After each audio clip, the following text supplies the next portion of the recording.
all thanks to Taraji and Sharice Shepherd's strong performances. Janiyah Wilkinson wakes up next to her daughter, Aria, and recalls the hospital visit the night before. She carefully bathes Aria, worried about another seizure. I don't want you to fall and hurt yourself again, okay? Then takes her to school. Aria is excited about her science project. Look, Mom, I coded I it. know, baby. That's very good. But gets teased for not paying her $40 lunch fee. Janiyah promises to pay later.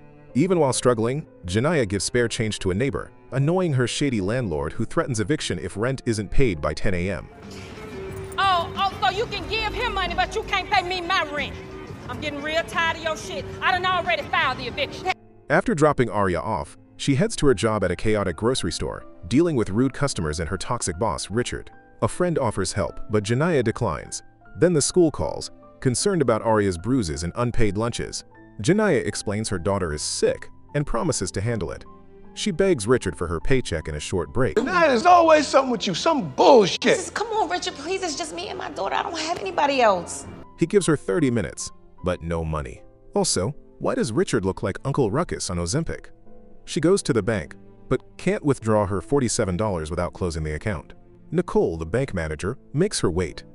When she finally gets to school, social workers are already taking Aria. Despite her pleas, they claim Aria has been neglected. Why are you doing this? Please don't take my baby. It's already done. Panicked, Janiyah drives off and nearly crashes. The other driver, Oliver, a cop, lies and threatens her. Officer Sam arrives, tows her car, and gives her a ticket for expired registration. This really is a full-on struggle movie. Back at work, Richard fires her for being late and refuses to hand over her final check. I'm gonna have to let your ass go. When she returns home, everything's been thrown outside in the rain. Aria's meds are ruined, but Janiyah saves the science project. Desperate, she begs Richard again, but he refuses. Then a man enters, says her name, reading her name tag, and tries to rob the store. She fights him off and accidentally shoots him. His partner flees. Richard accuses her of setting it up and calls 911, so she shoots him too and grabs her check. Even with all the money, Tyler Perry really had Taraji screaming in trauma again, just like Acrimony. Detectives Kay and Billy arrive. Billy suspects she's guilty, but Kay thinks otherwise. No money was stolen. Meanwhile, Janiyah goes to the bank. Nicole lets her in just before closing, but the teller, Tessa, refuses to cash her check without ID, even though Janiyah is a regular. So Janiyah pulls a gun and demands her money. Tessa presses the alarm, and Nicole tells police there's a bomb. Now they believe it's a full robbery. Inside, Janiyah insists she only wants her $521. My check is for $521. Cash my check. I don't want that. Customers panic when Nicole yells about a robber. A man tackles Janiyah, the gun fires, and chaos erupts. She scolds Tessa for crying when she hasn't hurt anyone. Kay asks to speak with Janiyah, believing she might understand. Janiyah explains the gun went off by accident and she just wanted her check. Kay urges her to surrender, but Janiyah hangs up. I don't want anybody to get hurt. That's what I'm trying to tell you. I didn't come here to do that. She sees Officer Oliver outside and panics, ordering the blinds shut. Police think the science project is a bomb. A teller named Raya goes live on TikTok. Janiyah lets a veteran and his wife leave. The project beeps, causing panic. Janiyah, you don't have to do this. We can all walk out of here together. But she turns it off. Tessa tries to escape, but Nicole insists they can't leave the elderly Isabella. The police consider calling the FBI, and Kay worries they won't protect Janiyah. Janiyah breaks down telling her story: eviction, job loss, losing Aria. You don't know how hard it is to take care of my baby, or for what I make. Kay relates. Okay, I got it. Everything's gonna be okay. I promise you, no one will hurt you. Just please, come on out. Janiyah says she can't go to prison. No one else can care for Aria. Nicole gives her a jacket and promises to look after Aria. A crowd outside begins to cheer her on.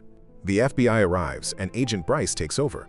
Janiyah reveals she was pressured to abort Aria and feels alone. Nicole promises again to help. Isabella feels unwell, so Janiyah lets her leave. Nicole stays. Agent Bryce calls, but Janiyah prefers to speak to Kay. The agent only agitates her. I'm not robbing the bank. This is a federal crime.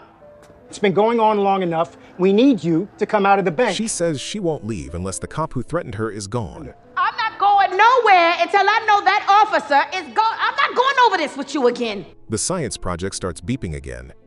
Everyone panics. Janiyah explains it's harmless. Tessa writes a message on the bathroom window. There's no bomb, just a gun. Janiyah wants to tell the truth, but Nicole stops her, saying the bomb rumor is what's keeping SWAT out. Nicole advises her to leave the backpack and surrender. But that may be the only thing that is keeping them from coming in and storming the bank. Meanwhile, the detectives finally find Officer Sam, who confirms that Oliver hit Janiyah's car. Kay snaps and punches Oliver, blaming him for everything. Bryce refuses to restore phone lines unless hostages are released.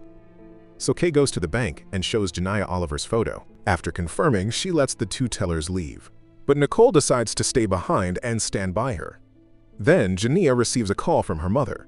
She insists that she didn't rob the bank and just needs her money for Aria's medicine. I'm not robbing the bank, Mama. I was trying to come in here and cash my check so I could give Aria money for school. But her mother reminds her that Aria is already dead. She died the night before after having a seizure. They took her to the hospital, but it was too late. Suddenly, Janiyah realizes that the entire day, she had only been imagining her daughter. She was alone the whole time she thought Aria was with her. A social worker never took the child. Janiyah was hallucinating. Nicole admits she found out the truth a while ago.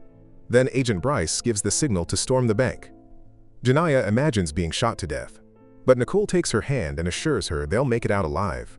They walk out together, hands up. As promised, Detective Kay Raymond is there to guide her.